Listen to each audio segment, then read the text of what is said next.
stayed tuned for Pause for Thought, the podcast hosted each week by cats and dogs with a message. And now here's your friendly host, Miss Annabelle.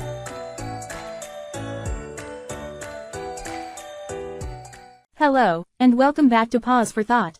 Today's show might save you a trip to the doctor. We're discussing something many of us have encountered, especially in colder months, strep throat. Here to share his expertise is Dr. Jerry Longneck, a local physician who knows all about this topic. Dr. Longneck, welcome to the show. Thanks, Annabelle. It's great to be here. Strep throat is definitely something I deal with a lot in the clinic, so I'm glad to shed some light on it. Let's start with the basics. What exactly is strep throat? Strep throat is a bacterial infection caused by Streptococcus pyogenes, also known as Group A Streptococcus. It affects the throat and tonsils, causing inflammation and often a sore, scratchy feeling in the throat. This infection can be quite painful and is especially common in school-age children, though adults can get it too. How does it differ from a regular sore throat or a cold? Great question. Strep throat is different from a viral sore throat because it's caused by bacteria rather than a virus. A sore throat from a cold typically comes with symptoms like a runny nose, cough, or congestion. Strep throat, on the other hand, usually presents with a high fever, pain when swallowing, red and swollen tonsils, and often white patches or streaks of pus on the tonsils. It can also cause swollen lymph nodes in the neck.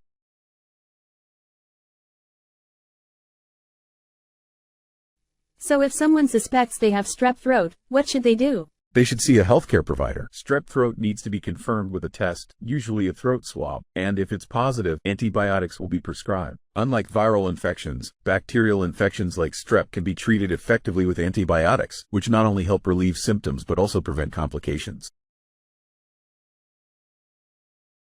Are there any potential complications if strep throat isn't treated? Yes, untreated strep throat can lead to more serious health issues. One potential complication is rheumatic fever, which can affect the heart, joints, and nervous system. There's also a risk of developing kidney inflammation. This is why it's so important to get a proper diagnosis and treatment. Is there any way to prevent getting strep throat? Absolutely. Good hygiene is key. Regular hand washing, avoiding sharing food or drinks, and staying away from people who are sick can all help. Strep throat spreads easily through respiratory droplets, so practicing these habits reduces the chances of catching it.